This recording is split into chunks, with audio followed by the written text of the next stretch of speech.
Make games. Drink coffee.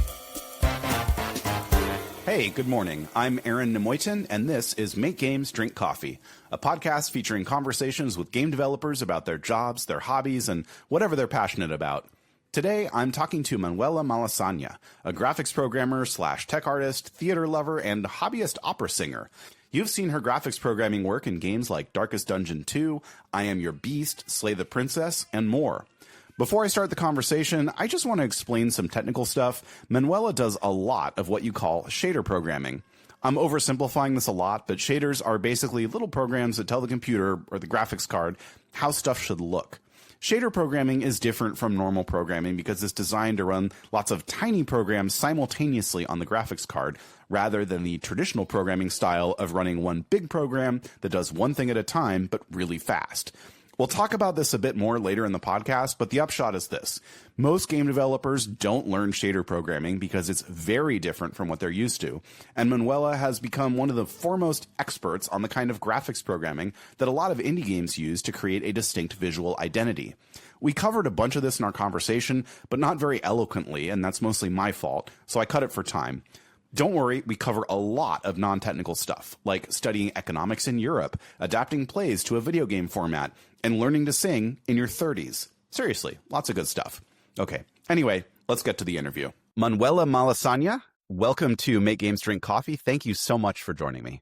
Thanks for having me. So I want to mention that the reason that I know who you are is at least partially because back when a lot of game developers were on Twitter, before we all ran away, you had a pretty strong presence on Twitter doing a lot of both posting, but also stuff about shaders. Maybe I could call that shader posting. And I like seeing cool shader tricks, and I also like posting. So I paid attention to what you were doing, and I thought it was really cool that you were posting a lot of your own shader experiments, but that you were also simultaneously doing freelance work and on projects that didn't necessarily have anything to do visually with the type of stuff that you were doing on your own. So actually, that segues me into one of the questions, which is that you have your own kind of visual style for your own personal projects. And I'm wondering what your connection to that style is. It's very neon.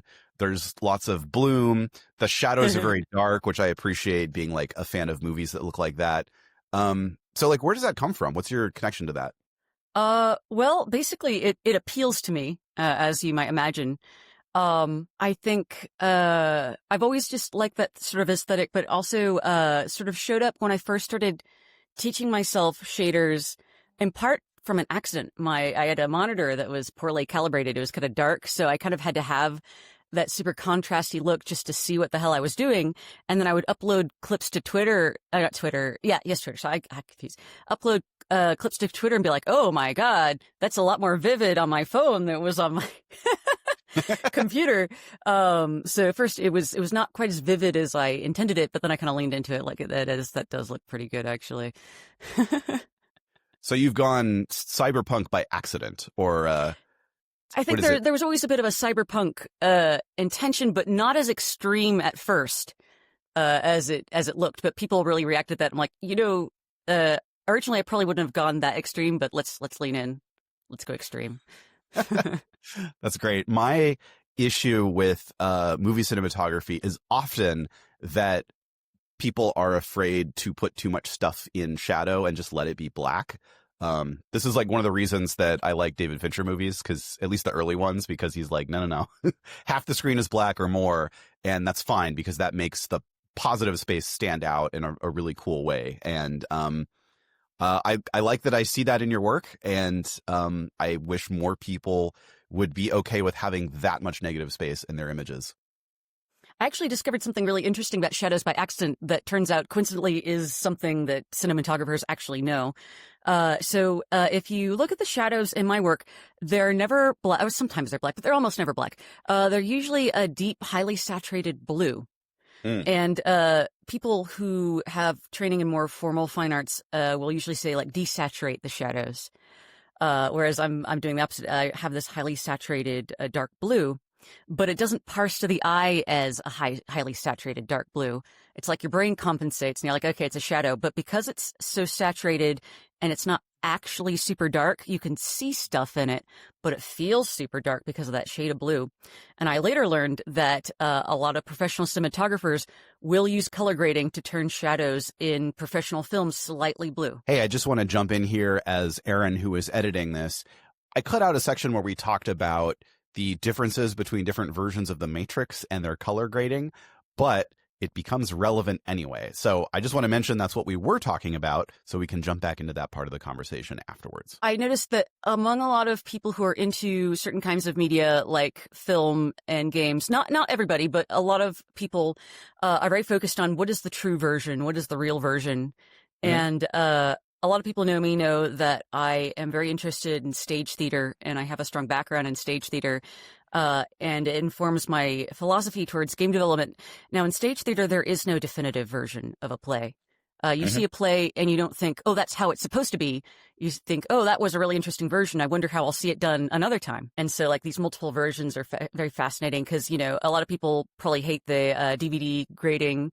But to somebody that's like, I don't know, it speaks to them. The way I relate this to games is a lot of times in games, because it's real time on whoever's PC or, device, there is no definitive version per se. It's like a live performance. Yeah, exactly. That is so interesting. So you mentioned you have a theater background, and also you went to school for economics, and then you learned shaders for fun. Yes. So, but you also are doing stage play adaptations to Steam or PC, or I don't know what you would call it, but it is a non-interactive video game forum version of a stage play.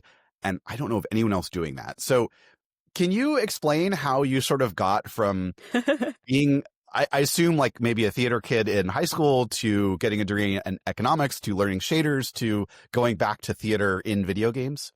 So I was not a theater kid in high school. No.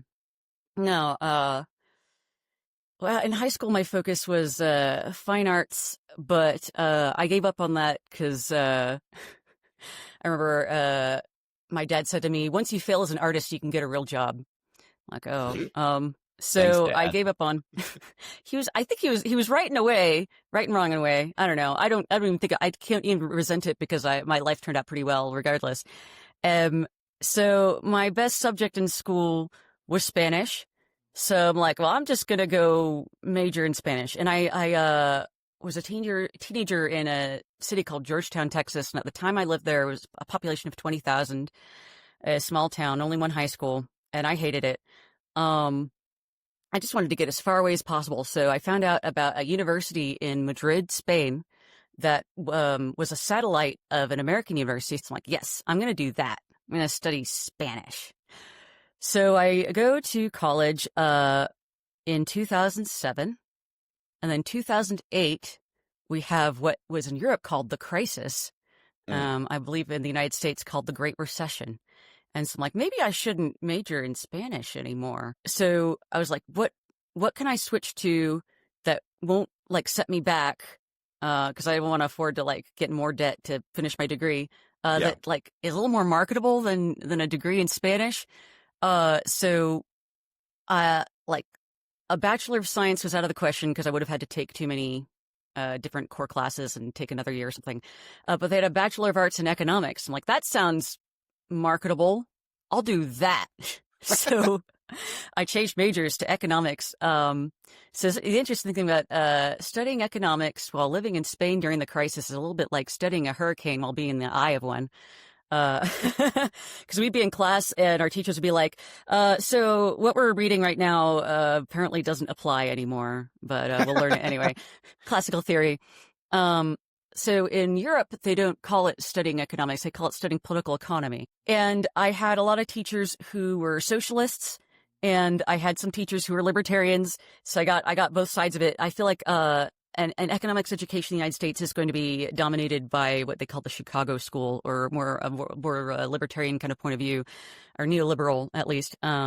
these are two different things, but they're more related, I would say, than a socialist point of view.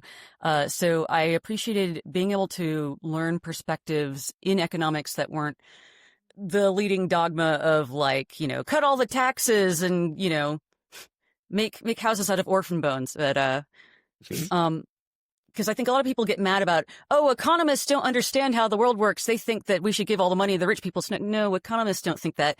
It's that, neoliberal economists think that. It is good to hear.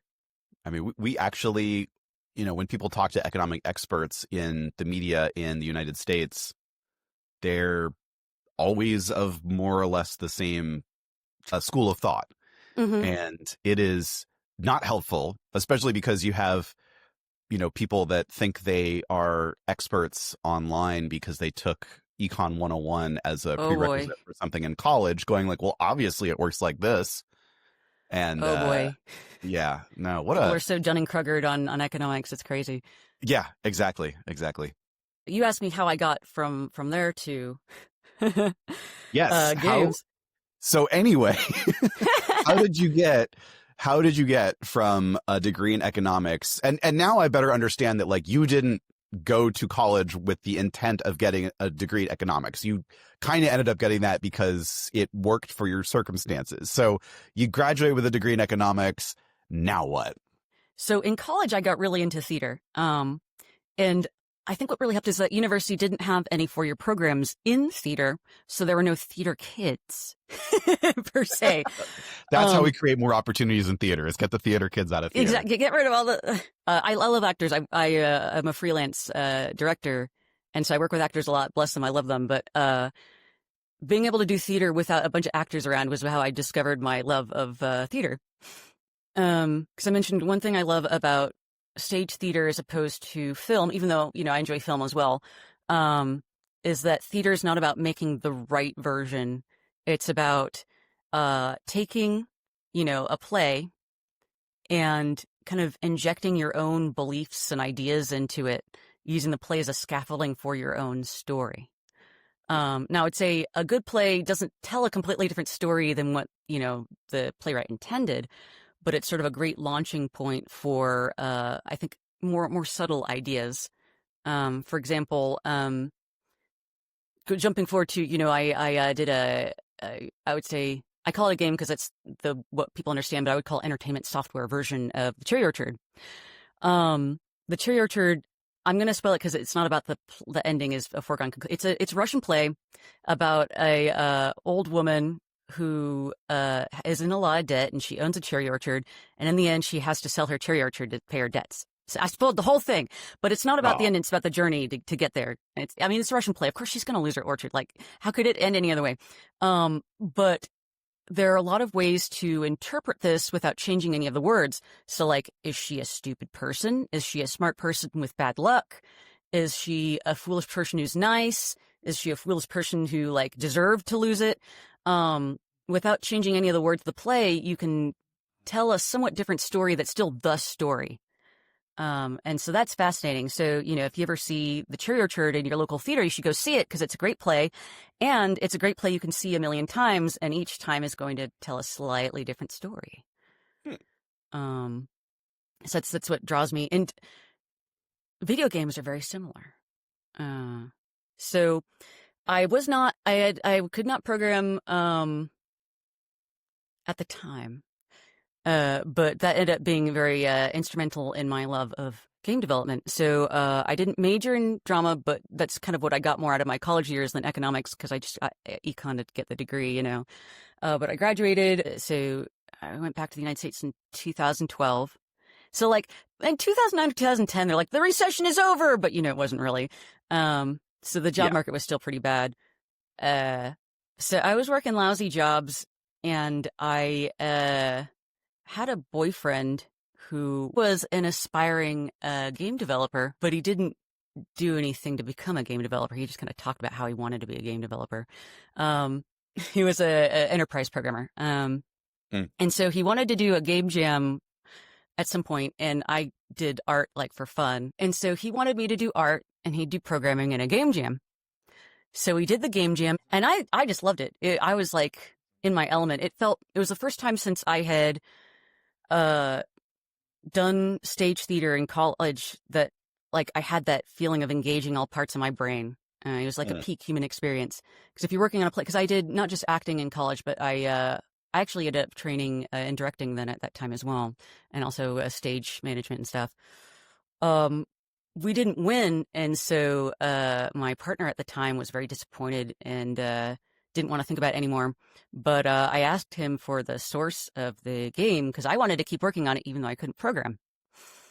Because I wanted to bring it to completion. So he's like, yeah, sure. So he got me the source code. So I learned how to program basically by going off of his code and then looking up stuff online and tinkering and stuff. So at around the same time, I started trying to learn shaders because he had put some shaders into that game. So while I was learning C#, I was also learning HLSL at the same time. So I kind of learned them concurrently. And I didn't actually know at the time that shaders were supposed to be hard, because to me, it was all hard. And I'm the kind of person where if I get... So I have ADHD, as I mentioned, and there's hyperfocus. So sometimes when there's a tough nut to crack, it pisses me off, and my hyperfocus is completely on it. So I was pissed off that I just couldn't figure out this stupid shader stuff. I'm like, surely this can't be too hard.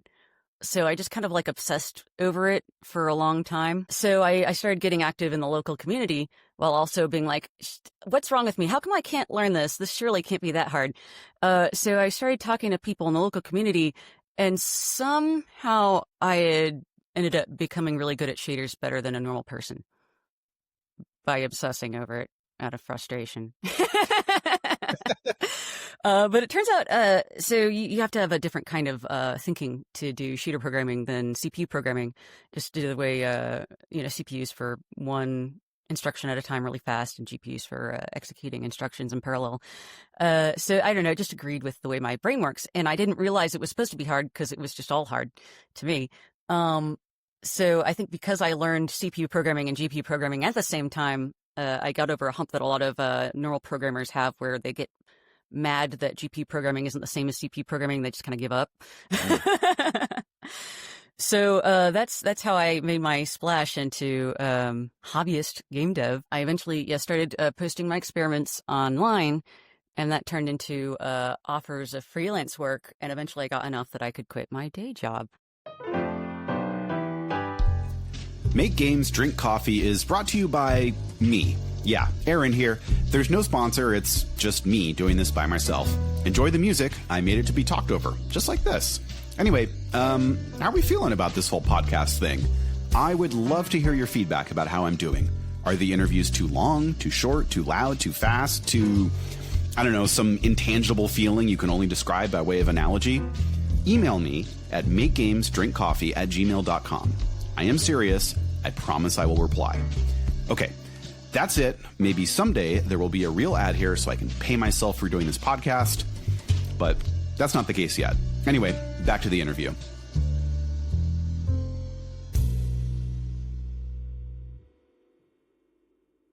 So we mentioned the idea of adapting plays to a sort of computer game format. Why? How did you get into this? Why do you do it? And especially because you're doing this as a labor of love. As far as I know, you're not really making any money off of it. And yet you're setting off to do all this graphics work, animate characters, hire and direct a voice cast. Like, this is a lot of work. So why? Well, as I mentioned, I love stage theater. People,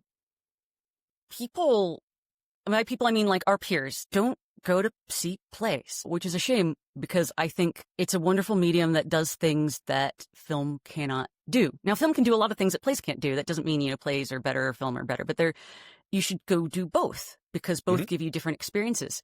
And video games can do things that neither of those can do. And those can do things that video games can't do.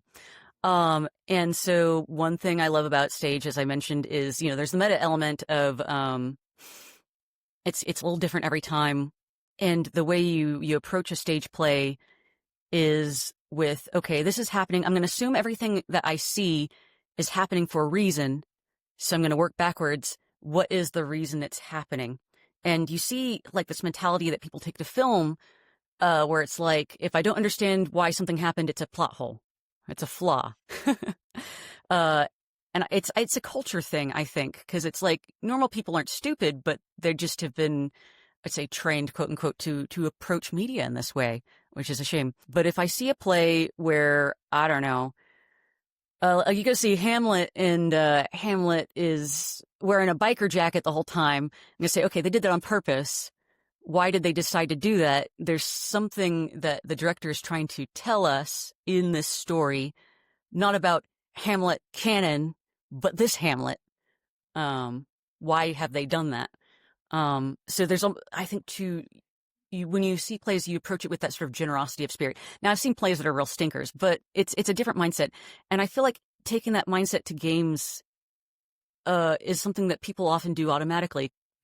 And so the reason why I put so much time and effort into adapting plays to interactive entertainment software, or games for short,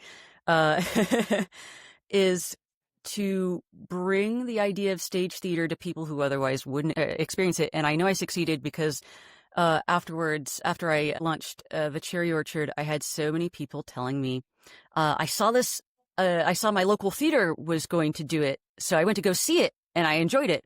Or Jeopardy had a question based on The Cherry Orchard, and I knew the answer. I'm like, yeah, I infected your brains with theater. I think people approach plays expecting a film, and they're disappointed because it's not a film. So they think it's boring, I'm not going to go again. So by like showing people plays in a video game forum where people approached it with that mindset that you approach a video game, they were able to enjoy the play as a play. So it's like training wheels for going to go see like meet humans on a stage do it instead of, polygons. So you've worked on a wide variety of games, and they all look very different. They're in different genres. I mean, from Darkest Dungeon to VR games at Alchemy, which are very bright and colorful. And I'm wondering how much of your work has been about helping to develop a look versus executing on a look that is already established. And it's just about like, hey, can you help us make this exactly the way we want it? And or how much is just like, can you make this performant? Because we already got it how we like it, but it doesn't run on the devices we want it to run on.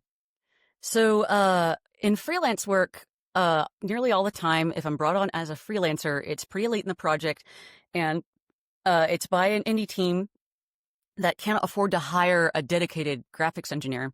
And so for most of the game's development, one of their engineers has just been muddling through. And I'm usually brought on when there's just something they don't know how to fix and they're stuck. And so I come in and I fix their problem. So in that sense, I don't have a chance to dictate anything artistically, but there's a lot of pride in being the person who comes and fixes everything, especially because, how do I say this without sounding too arrogant? I'm very good at what I do, so I usually can do it pretty quickly. So there's some pride of, oh, that's a lot per hour, and then I do it in like 2 hours, and they're like, oh, okay, that was actually cheaper than like getting a cheaper freelancer. Like, yeah, I could solve your problem right now, man. You could be on your feet tomorrow. Something like, Darkest Dungeon 2, it was always going to look, like that because that's the look. But it was fun to solve the engineering problem of how can we create that beautiful comic book style in 3D. That's really fun. I don't think I've ever, for any project outside of my own, been able to dictate what the game looks like. But that doesn't bother me because there's a lot of fun in solving the problem of how do I make this concept illustration exist in 3D. Do you have any advice for game developers that want their games to stand out visually? Is there a trick that we don't see enough of, especially now that there are like a million games released every year? What do you think people can do to get noticed and do something that no one else is doing? Well, the easiest thing would be to not use the default shader. Now, this sounds stupid, but no, seriously, the vast majority of like lower or cheaper games or like mobile games or games that are cranked out quickly just use the default shader. And I think people kind of have a misconception that there's such a thing as like a neutral shader, but no, there isn't, because some artist at some point in the past made a decision about the default shader, whatever the engine is, Unity, Godot, Unreal, someone made an artistic decision about what the default would look like. And that is not, the law of the world of how things ought to look. So just doing anything but that will make you stand out.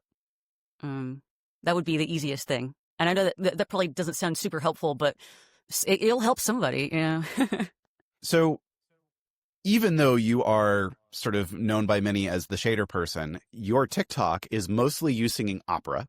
Yes. How did you get there, and why? What's going on there? In 2023, mid-2023, I had a vocal fold hemorrhage. So vocal folds are vocal cords, but the technical term is vocal folds because they're not cords, they're folds. And that it means like a blood vessel burst in one of my vocal cords and made it swell up with blood, which made it not work right. It killed my voice, made me hoarse, because I couldn't fully close my vocal cords, which is what causes us to be able to make a sound like a woodwind instrument. So air was just passing through, no voice. Yeah. And that sucked. I didn't sing at the time, but we like to talk, we like to use our voices for things. So I couldn't talk for like half a year. And normally when you have a vocal fold hemorrhage, they give you oral steroids, and that reduces the swelling, and it goes away on its own within like 2 weeks. In my case, it was so severe, it did not go away. And so 6 months in, the ENT I was working with was like, maybe we should do surgery. So I had surgery in December of 2023. And then at the end of January 2024, my voice started to come back. So it still got creaky and bad, but it started to come back. God, what a relief. I wouldn't say people take their voices. Everybody's happy to have a voice, but to not have it and then, for it to come back, such relief, because there's that, what if I'm like this forever? What if I can never talk again? Yeah. So it's this is my new lease on life. I'm going to use my voice. So I wanted to learn how to sing. So because you've picked up singing now as a sort of serious hobby, relatively late in life for someone to do that, do you have any advice for other people who want to pick up singing after, 20s or 30s? I would say you should do it. I think what was most helpful for me. So, I am 36 years old, and I had tried choir as a teenager and didn't like it because my voice sucked, and I thought, I just have a crappy voice. Well, turns out it's because my voice does not sound good if you ask me to sing soprano parts. So a lot of people. The interesting thing about vocal range is that for a large part of the total possible notes that any human could make, most people can produce those notes. And so the difference in vocal type is not your absolute range, it's where your voice is most comfortable. And so a lot of people don't realize that where their voice is most comfortable may not be where they expect it to be. Okay, my last question. I don't know if this is going to be a real soapboxy type question, so get ready. Boy, I love soapboxy questions. So you went to school for economics. You are now a game developer. Are there any lessons from formal economics that can be useful for indie game developers? Yes. It goes back to, so many people have seen the meme about there's the fancy cake and then the more modest cake. And the person who made the more modest cake is oh no, my cake's not as good as the fancy cake. But the normal person is holy 2 cakes. Yeah. In economics, there's this idea of comparative advantage. So you could have an economic entity, like a country or a person who sells things, that is the best at making both widgets and doodads. And you have someone who's worse at making widgets and doodads. But the person who's better is better at making widgets than doodads, even though they're the best at both. So that means it's best for them to just focus on making, widgets, and the person who's worse at both still can participate in an economy or society by making doodads. I've seen this so many times, both friends in real life and people on the internet. Oh, I had an idea for a game, but somebody else made that idea. Just do it. We were talking about people more of the same in a way. Mm-hmm. Maybe your idea is not as fancy, but if people just like that idea in general, they're going to be holy 2 cakes. He's the more of this thing I like. Because just like, we're talking about with plays, there doesn't have to be the one thing and you don't look at anything else. It's, I'm going to keep seeing variations of the same thing that I like. Just do it. Just do it. Sounds good. Manuela Malasaña, thank you so much for being on Make Games, Drink Coffee. It's been a great time talking to you. Oh, thanks for having me. It's been a pleasure. And that's the show. Thank you for listening to Make Games, Drink Coffee. You can find the show online at makegamesdrinkcoffee.com or email me at makegamesdrinkcoffee@gmail.com. Recording, editing, production, and original music by me, Aaron Nemoitin. Drink up. I'll see you next week.